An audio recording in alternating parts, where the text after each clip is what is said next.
Hey guys, welcome back to Yes Users Cafe and also to the second part of our engaging podcast series with Anirudh Das. He is the mind behind Zeal Educators. In our previous episode, we explored his journey of establishing Zeal Educators and also the problems of scaling your startup beyond India. Today, we dive deeper into Anirudh's college life. We'll also hear a couple of interesting stories from his first two startups and learn about how and why he started Das Consulting. Prepare to be inspired by this multifaceted conversation.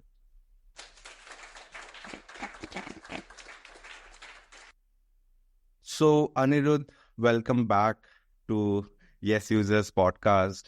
Yeah, we going to stop ourselves. You had such an interesting profile and we had so much questions to ask. We decided, and the first part is doing really well. There have been great feedback. We are coming in. So a lot of people have put in some comments as to the things they wanted to know. And I'm going to ask that in this podcast.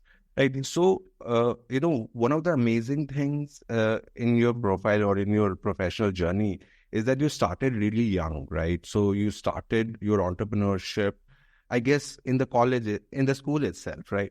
Yes.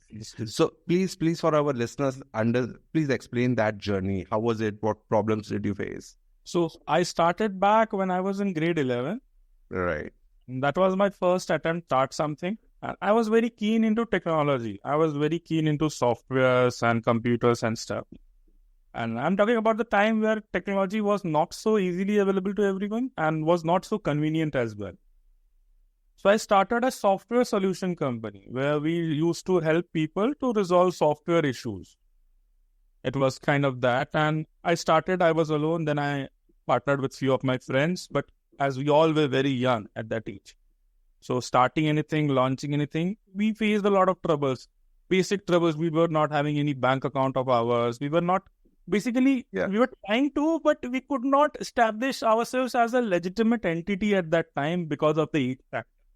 In the eyes of the customers, you were definitely a legitimate entity, but it was... We could not establish it in front of the public. Right. Okay. So we were very young. We were not in the position to ask for capital itself from the parents because what are we going to say? And the first question what we were thrown up with was focus on your studies and exams. And with time, what happened is exams came into action and slowly, we tried. We had a couple of clients. They showed trust in us. They had faith. We tried. We worked for a couple of months. Then eventually it failed. Then once we completed the grade 12, we started an e-commerce platform.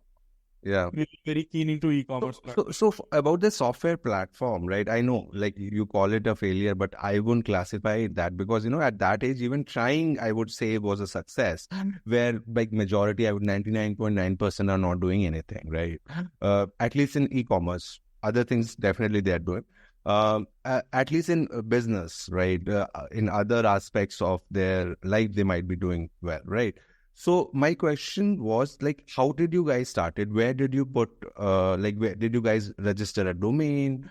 And where did you advertise? What was the initial conversations like? Like, please.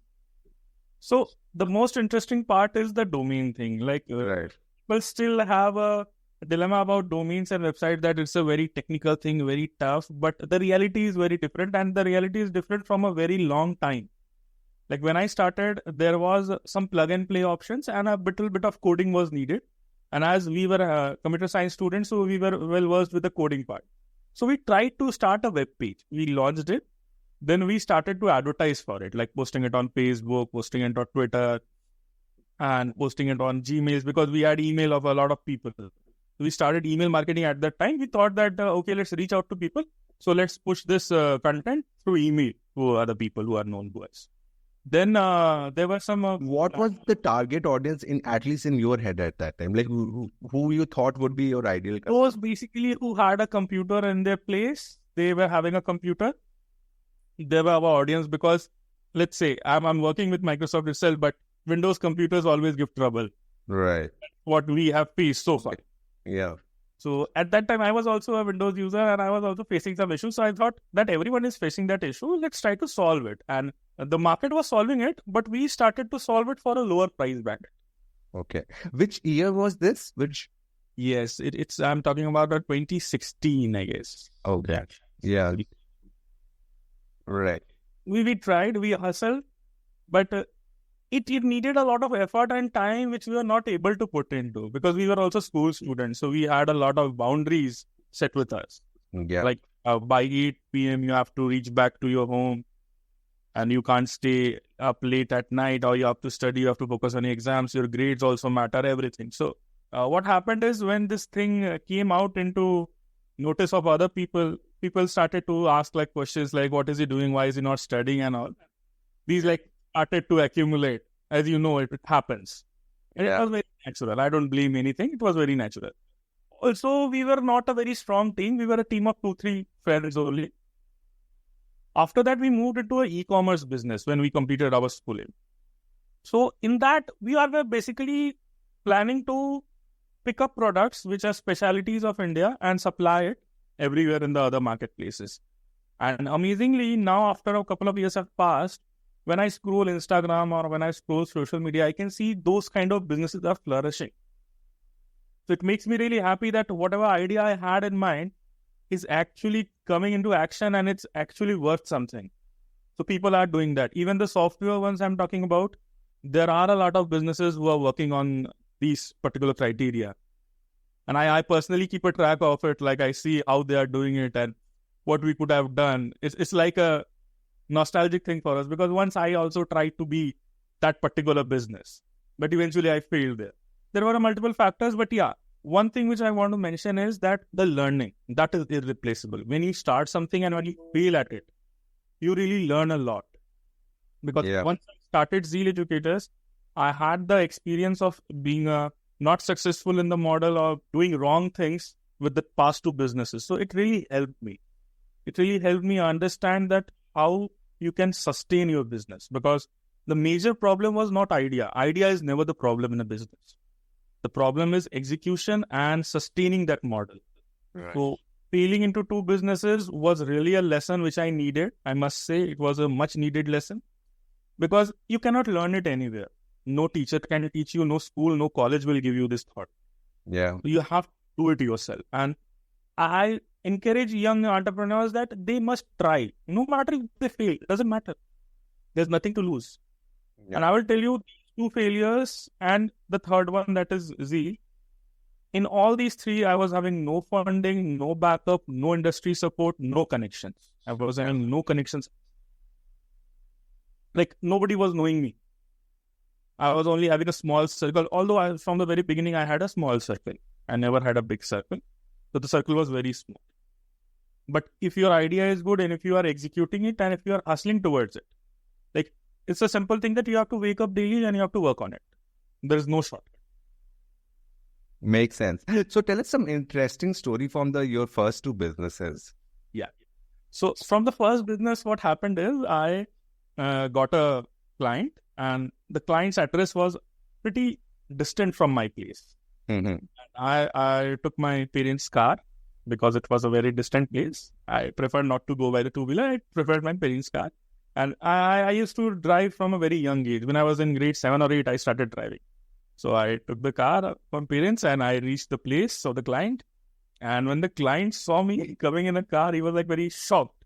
Like, somebody is coming to provide some software service and is coming in a car. It was very shocked. And the client was very keen to know about me. And that was the first breakthrough. And that particular client gave me around 5-6 more clients. And that was like very interesting conversation there. It was a very old couple. He was at the age of my Dadaji, I guess. Yeah. He was that time around his 75 or 80s. And that old man was very inspiring. He like motivated me a lot because I was trying to hustle and trying to do something. So he wasn't expecting me to come, like a school boy is coming to give such kind of software service. He wasn't expecting that. So that was a pretty amazing experience. With e-commerce, I would say we basically started a proper venture. We registered ourselves. We had a partnership business. We worked. We basically traveled around. We did a lot of hustle. But at the end, what happened was the team was not combined enough to showcase the products. because that was basically we failed at pre-launch itself because it was not working out.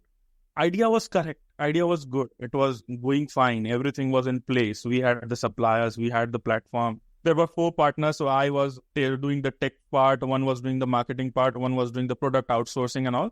But eventually it couldn't work out. I don't know why it didn't work out, because right now I can see businesses working out with the same pattern. Mine didn't work out. So I took some lessons from that. And then I chose my path differently. I was like, let's go to college, because parents are also concerned. What are you doing? Why are you wasting your time? Go to college, study, get a degree and all. So I moved ahead with that. So did you take a drop year after graduating from class 12? Yeah, I guess. I was also preparing for a competitive exam. So yeah. Right. So in the eyes of parents, it was like, I'm preparing for competitive exams, but you were like doing the business, right? So it was a year or two. How long was it? 1 year. 1 year. So yeah. So you you did what a lot of students do. So and didn't end up wasting any time. So you go to college, right? So what course did you pursue there? I did my BTech in Banaras Hindu University. Oh, wow. Okay. So you did your BTech. And now I hear that you are a CPA as well. Yes. Okay. So how did this transition happen? Then I did my MTech, and then I applied for a CPA course. There was a campaign going on in our college that if you want to excel into a different field, let's say finance itself, then you can apply. And the college was very supportive, because Banaras Hindu University is a big name. So it was very supportive that time. So I applied there. I got a chance. They had a few questions and few tests regarding this finance things. And I was very keen, because I was already running my business. Zeal Educators was already live into action. So I was already doing the numbers on a regular basis. So I was well aware of how the numbers work. And also I was global by that time. So I was dealing with global, like all these FIRA reports and all this global export phenomena and all. It was pretty comfortable for me to move in. Then I studied that course. That course really helped me a lot. It gave me a new insight about how money and business works. Okay. So that's really interesting, right? I wanted to talk about your experience at BHU, right? So how was it? It's good. That's a lifetime experience.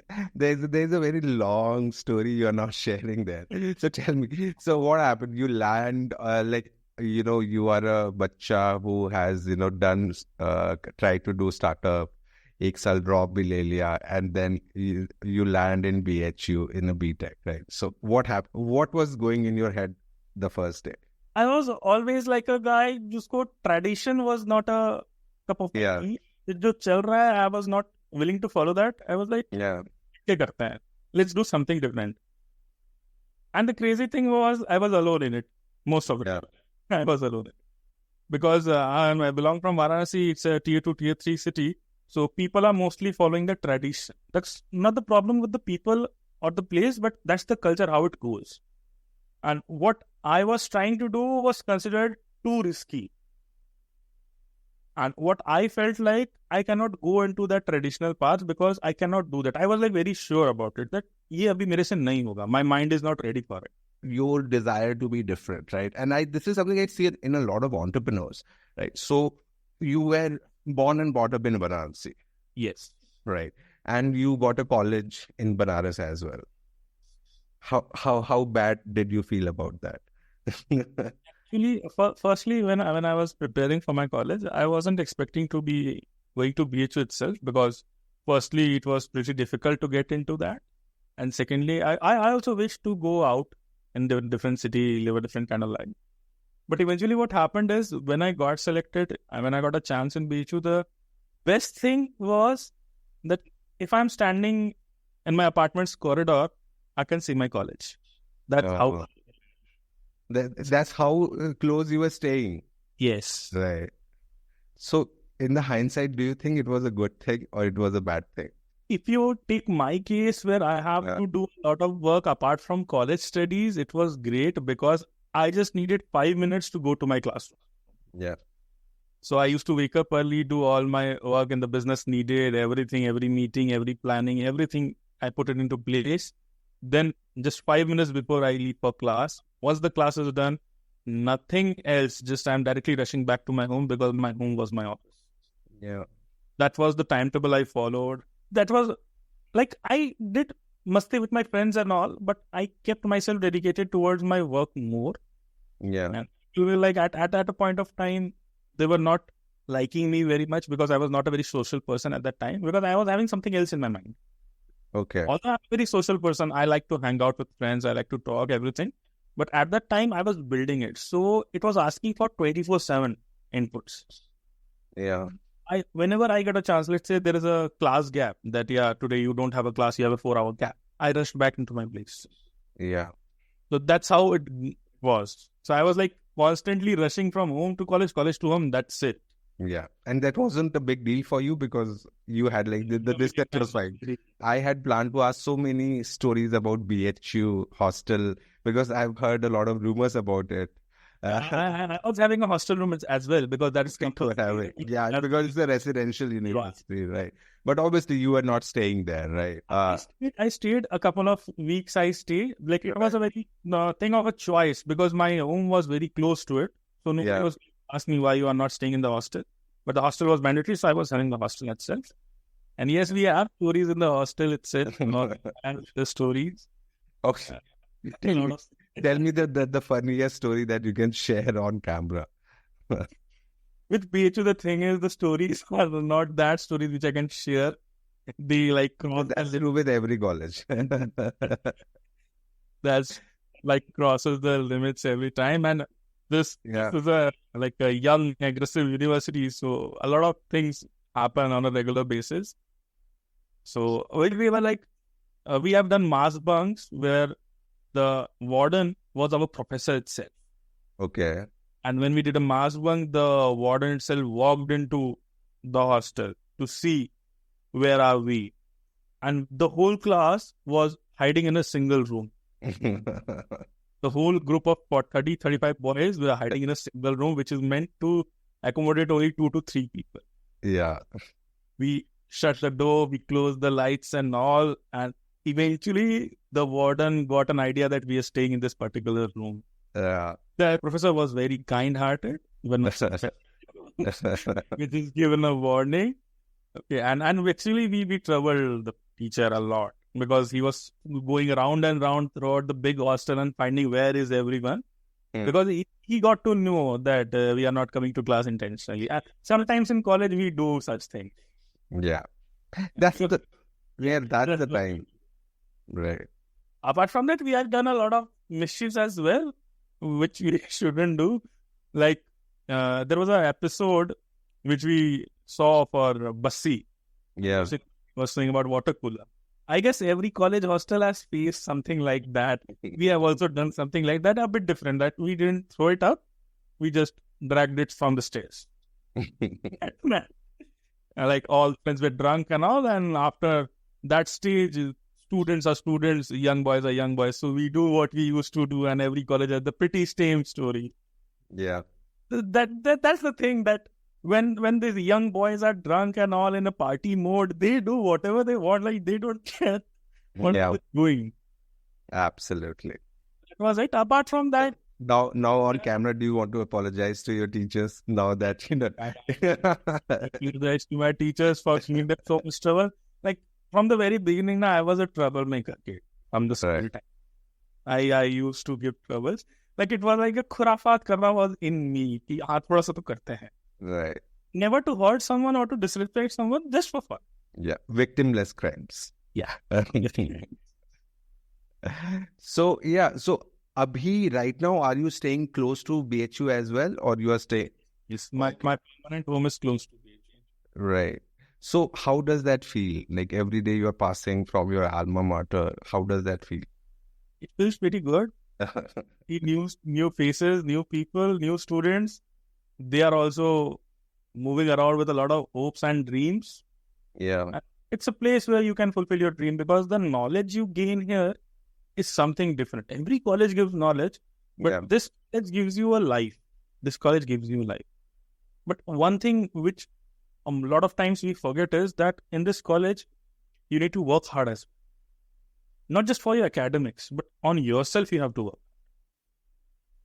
Okay. Like, you have to work hard in a different way. You have to prepare your mind. If you are not preparing your mind, you will face trouble in the upcoming time. So what I feel for a young generation, that do the fun, have the life, but also train your mind, because life is beyond academics and degrees.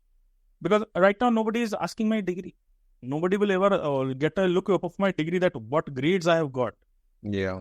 How I have prepared my mind and how I'm executing it on the real basis.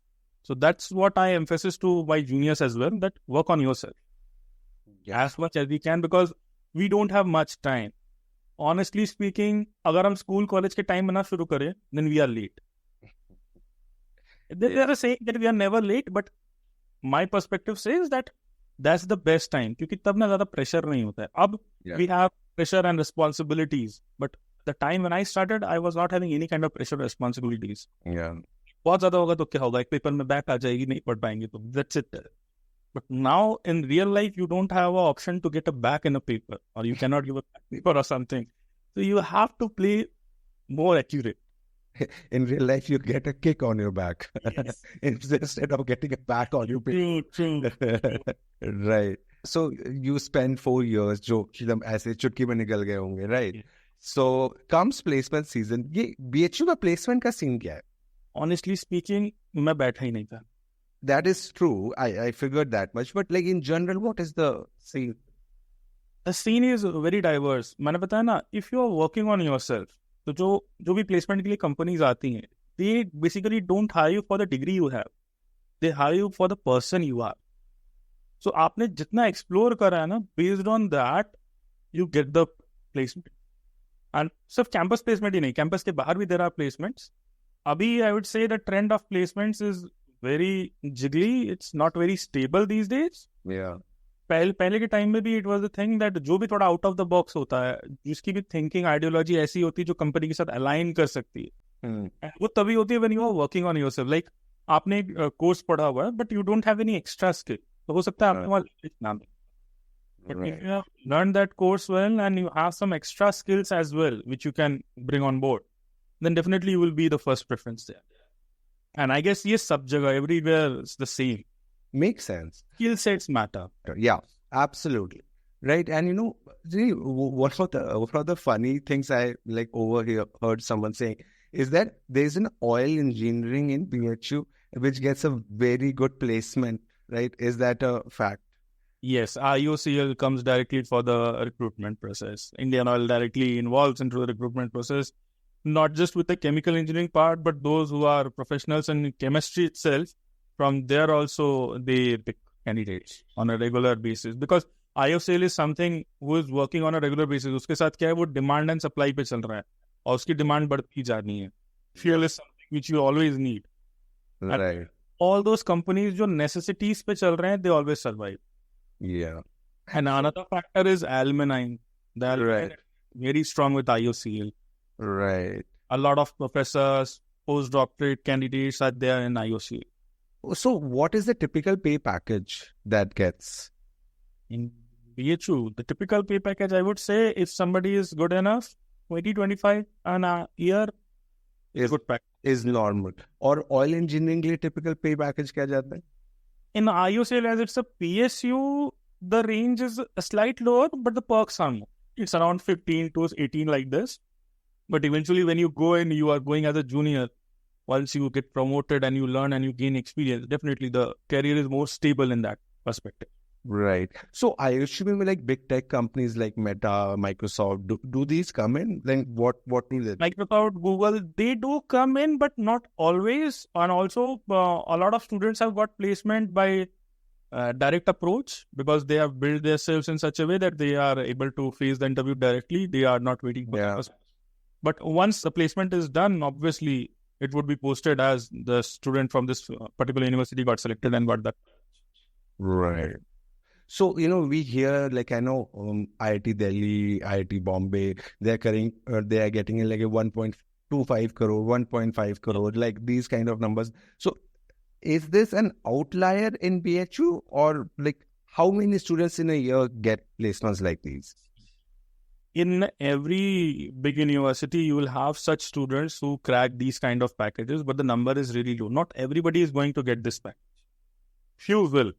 And obviously, in a bunch of 50, 100 or 200 students, there would be a few candidates who are exceptional, who are like out of the box thinkers, who have built their skill set so much. Like I have known students who have been working from grade 11, 12th, and they have built their profile so strong that they are expert in a lot of fields. Let's say if I talk about the tech background only. So they are master in tech when they are completing their graduation itself. So obviously when they're going to face an interview, they're going to crack it. Comparing it with just somebody who has completed the college degree, if we compare it, so definitely, yeah, they will have an upper hand. Yeah. Yeah, and what is misleading about these kind of headlines, because they grab a lot of attention. Like, is somebody from IIT Delhi got 2 crore ka package, right? But what they don't understand that are they getting 2 crore in India or are they getting 2 crore in the US, right? Yeah. Yes, because that makes a lot of difference, right? Yeah.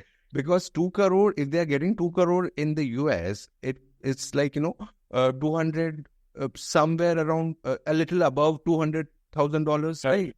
So, which is not a big deal in the US. That's pretty average there. Right. So that's so somebody, like, somebody got that placement, that's nice, but like as far as the quantum of pay is concerned, it's not a really big deal. I will give you the real insight about it. As I'm a CPA as well, I have clients who are working in the US and Microsoft and Google itself. I have a few clients who are working in Google. If we take their packages, because I'm their certified accountant, so I know every number. I have seen every number. I have seen their W-2s. W-2s is a document which they get when they receive their payment. Yeah. I have the insights of the number. I won't disclose any particular number, but I will tell you that depends on where you are based out in the US, the location where you are living, because every location has a different cost of living based out of that. Apart from that, a majority of that pay is in the form of ESOPs. In India itself, it is happening. Like a few of my known have a package of around 1.2 annually, but a major chunk is of ESOPs. The company is ESOPs. So ESOPs is not what you get cash in hand, but the Indian parent, what they think is that, 1 crore is a cash in hand. No, it's not that cash in hand. Yeah. CTC, that is cost to company. And that is why I mentioned that financial literacy is also very important in our country, apart from just giving classical education. Because they don't get the concept of CTC. If I talk about my parents, so they also don't have the idea of CTC. They don't. So if they see a number that yes, 1 crore a year, so they will say that that's a good number. But that's not the truth. Also in India, that kind of package is pretty difficult to digest, because in hand, no company is giving like that. Yeah, there are few companies giving and few individuals who are deriving that kind of salary. But we have to look for it. Let's say there's a company who is in the US and giving a handsome package to somebody in India, in the Indian division.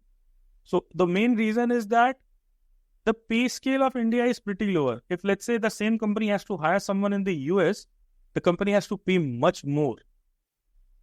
Okay. And that is the misleading factor which we have. Firstly, that is the CTC. That is not the cash in hand you are getting. Apart from that, there is a big number of ESOPs, which in my opinion are pretty good for nothing if you have it. What will you do? You cannot sell it. There is a lock-in on that. It's not like normal Demat account shares that you can have it and you can sell it on the open market. You cannot. Right. There's a vesting period clause. People forget, right? And if you leave before a certain period, which is called cliff, right? You get 0 shares, right? Yes. And this is something that a lot of people don't understand. And when you talk about ESOP, like, getting an ESOP from Amazon is completely different from getting an ESOP from a startup which has raised Series B. Even though that startup is doing really well, but they are completely 2 different ball games. We should do a podcast on that aspect itself. Yes. Right. But moving on, like, you have been advocate of like intersecting finance and education. Yes. So what initiative and efforts are you doing in this specific area? So firstly, when I'm working with Zeal Educators, in that, I'm emphasizing those teachers who are dealing with the commerce division. I'm emphasizing that don't just teach them bookish things. Compare it with the real life. Let's say in economics and in accounts, everything is very bookish. And what I emphasize to my teachers is that compare it with the real scenario, what is going on right now. Like with economics, if you have a closer look, you will see how the historian period had an economic arrangement. Now what we have, the currency trade system, the realities. Basically, the students are missing out from the real factors. Okay. So I emphasize on that mostly. And when I'm working with Das Consulting, in that I help my clients educate them first that how these things work, because they come to me with a lot of problems and they know nothing about their payment structure or the finances or how to manage. Although they are qualified individuals, they have cracked big packages. They are in Google, Amazon, Microsoft. I have clients from those companies as well. And they are like in big positions. They are drawing a good amount of salary every year. And still they are not educated in that perspective. So it worries me a lot that if somebody who has cracked those, and these are all people who are from my nearby location. Yeah. From Allahabad, somebody is from Bangalore, somebody is from Kanpur and all that, like UP. So आसपास के लोग, I'm seeing that nearby people who have cracked so much in life, they have moved from this particular part of the city to another country and flourishing there. If they are not aware of it, how am I going to expect that these local people who are around me are aware of it? Because if you compare and do an analysis, obviously they have explored more who have settled in US. Definitely they have explored a lot more than somebody who is settling in the same city. If they are not aware, how these people are going to be aware? So we have to educate them as well. And educating people in a mass number is a big challenge. Yeah. So there's a lot of traditional ideologies as well. So people are not easily, like they're not ready to blend their minds. Yeah. That something could be happening like this itself. A bit with the Indian taxation itself, people are not completely aware of it. There are so many benefits of it. Like people say in business, we have to do a lot of trouble and all, but they don't know the real benefits. We have a lot of benefits, and not from like past few years, from the very beginning we had. If you don't know finances, how you're going to make your life easy and better? That's my first question. You know your subject. That's great. And everybody who is studying their subject knows it well. Definitely if somebody has put in like 6 to 8 years or 10 years dedicated to that particular subject, that person knows. But if you don't know finances, you are eventually not going to manage it well. And at some point of time, you will need the financial knowledge. Be it building your first home, buying your first car, starting your first business, or let's say you are selling something. Like if you are willing to sell a property, then also you will have some financial issues, understanding those concepts, taxes. Because like I will give an example. Recently, a client of mine from US asked me that I'm going to sell a parental property, and they're asking me for 20% of TDS directly from the transaction. And you can imagine 20% is a big chunk. Now, most of the people are not aware that we have a dual tax avoidance treaty going on with India and US. With Canada itself, we have. And with the other countries as well, we have these. The rules are different, but we have that dual tax avoidance treaty. So we have to use that into action. And I'll tell you one interesting thing, that if you don't mention that there is a treaty, the departments are not going to give you any intimation that yes, there is a treaty, you don't have to pay taxes 2 times. They will take the taxes 2 times. That's their job. That's what they do. So these kind of troubles, if you are going ahead in your life, you will do some financial activities, you will face these issues. Well said. I think that from the very beginning, you should be a bit aware of it. Yeah, makes sense. And as again, this is the rapid fire round right now. So my first question is, if you could swap lives with any historical figure, dead or alive, right, who would be that person? If you could give me some options, that would be great. No, you can have anyone, right? Mahatma Gandhi, Nehru ji, Subhash Chandra Bose, right? Any historical figure, or anybody that you admire, like Einstein, or Tesla would be the person. Tesla. Okay. If you know what they say about Tesla. Tesla was a genius, but he was not a good businessman. Edison was a good businessman. So given a choice between being a genius or being a good businessman, which one would you prefer? I would say in both the perspectives, I have a lot to learn.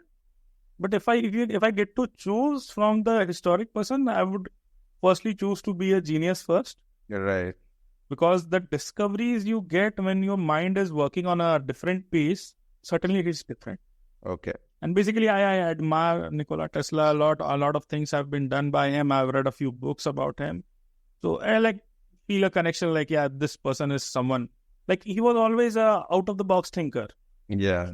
Out of the box thinker kind of person. And mentally, he was not very stable mentally. He was not a calm person. He was like always, the mind was in war, like a war-like situation. And when I think or when I plan something, I also put myself in a war-like mode. Like if I have to fix some problem, I have to keep my mind in a war position. That is, I have to fix it, no matter how typical the problem is, or no matter if I know this thing or not. If I don't know something, I will start learning it. I will start grasping knowledge, and then I will use it immediately. No matter if I fail, I will fail again. I will try again. So I'm that kind of aggressive person. If I try to solve a problem, I don't care if I know it or not. Right. I believe that first we have to know it. First we have to learn it. I'm like, quick learn, quick apply. Learn again, apply again. Because if we apply it again and again, we are gaining experience. Yeah. That's my view. Absolutely. So see the hi-fi terms for this is bias towards action and iterative learning, right? So whenever you're trying to solve the, like, have a little more bias towards the action rather than just the, doing it in the theory, right? And whatever it is you have, just apply it and next time improve it, right? So, this brings me to a very interesting question. Like, if I give you a superpower that you can have any feature, which can do anything that you want, however outrageous that may be, what would be that feature that you would like to add to your current platform? I would wish to add technical expertise to everyone who is involved in my platform, be it my student, be it my colleague, Right. be it teachers, or be it my viewers itself, or the audience. I would like to add the technical expertise to everyone, because that's what we are missing out right now. Yeah. Define technical expertise means ability to code. What is that term? Coding is basically thinking. Coding is Right. like we see that coding is about language and all. No, coding is basically a way to communicate with the computers, right? Yeah. So that's basically language. Like English is a language, Hindi is a language, like coding is also a language. So not that. Basically, what happens is people are not using their eyes well. Like you are using a computer, right? Everything is in English. If something is popping up, people are scared to touch it. Why you are scared to touch it? Just go for it. You can read English. If you can read English, in my belief, you can solve the technical problems. You can handle the gadgets. And my basic problem is with people that people are still facing issues in this generation itself. Wherever they get some complicated program or something in front of them, they are like very skippy towards it. They don't want to face it. They want to skip it. I don't prefer it. I want that explore, because you know English. And in my opinion, in my company also, I tell everyone the same thing, that if you are well versed with English, you can use any technology present currently. Yeah. Nothing is beyond that. It's all language and communication. Technology is not something like different. Right. It's basically a device which is helping you do things faster. Right. Why not use that? Yeah. So what I'm referring to is empowering people with problem-solving skill, right? Yes, right. Because I feel if you can develop that skill, it helps you a lot in every aspect, right? And problem-solving is not just what you're seeing on computer. Like in general life as well. Like if something is coming, how to systematically approach that. And this is a teachable thing. This is a teachable skill, right? So it can be learned and it can be taught. Okay. Moving on, imagine an alternate world where you're not teaching humans, right? You're teaching robots. Okay. So what kind of homework would you give to those robots? I would, on a daily basis, give them the homework to think. Yeah. Because robots, where they fail is, they are not good thinkers. They cannot think. They can process information, but they cannot think. Once we cover that bridge of thinking and processing and we fuse it, we are going to have a different kind of world. And I guess a lot of people are doing it. AI has come into action and this has been happening. Like with ChatGPT itself, when I started using it, it was in a very primitive state. Now, if you talk about it, it's very smart. You just need to give the right prompts. Like if you are giving them some data to analyze and asking him to analyze it for you, the system is analyzing pretty well. But if you're not giving any particular prompt to it, it cannot process it. So there is no thought behind it. The process is correct, but there is no thought. So to robots, if I can, I would just give them a homework to think. because they can think. These devices can think. I believe they can. Not today, but definitely someday they will. Yeah. Okay, last rapid fire question. If you could have any celebrity in the world to endorse Zeal Educators, who would be that person and why? Tom Cruise, Tony Stark, Right. Robert. Yeah. Why? Because they are my childhood favorites. I love Yeah. Tom Cruise for the guts he has in his movies.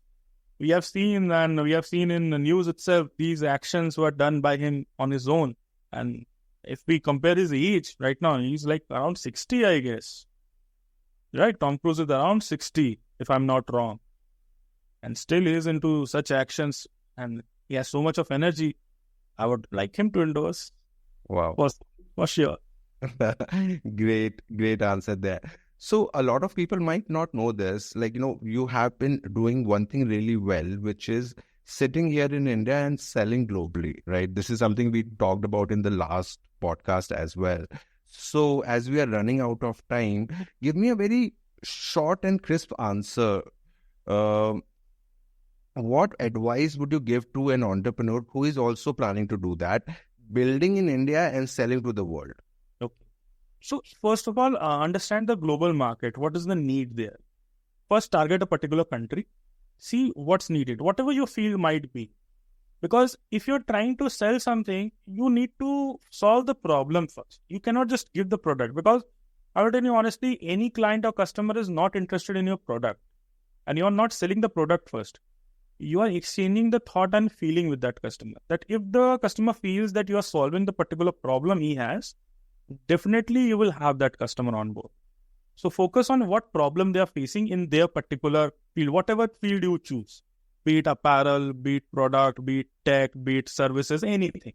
So first do a market research, and not just do complete research only, that 5 years you are spending your time on research, but also apply, connect with people, try to connect with people. And today connecting with people, we have a lot of so much social media is there. Reach out to people, talk to them.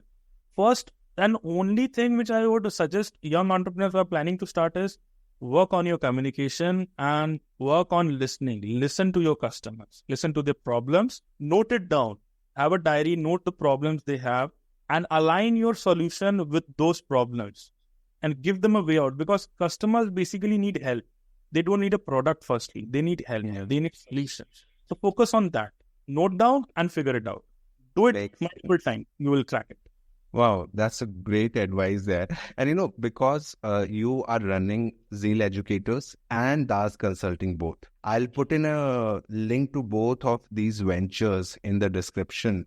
So if any listener is interested, they can go and visit. My question is, for a first-time entrepreneur, which one would be a better choice? A B2B business like DAS Consulting or a B2C business like Zeal Educators? Start with B2C, then move to B2B. Because when you're talking about a B2B business, they have a good number of competitors working there. In B2C, I can say in most of the fields, the competition is not that high. In some fields there are, but there you have a chance to go for a small scale, fail for a small scale and try again. With B2B, what will happen is you will have to put a lot of things at risk. And if you are starting in your life, in your entrepreneur journey, I am not suggesting anyone to take that amount of risk, because risk should always be calculated. And in B2B, if you are not backed up well, you might take an uncalculated risk. So don't do that. If you are planning to B2B, start with B2C. See that your product is a good fit in the market or not. If it is, then reach out to B2B, because you will have a viable baseline to talk with the B2B.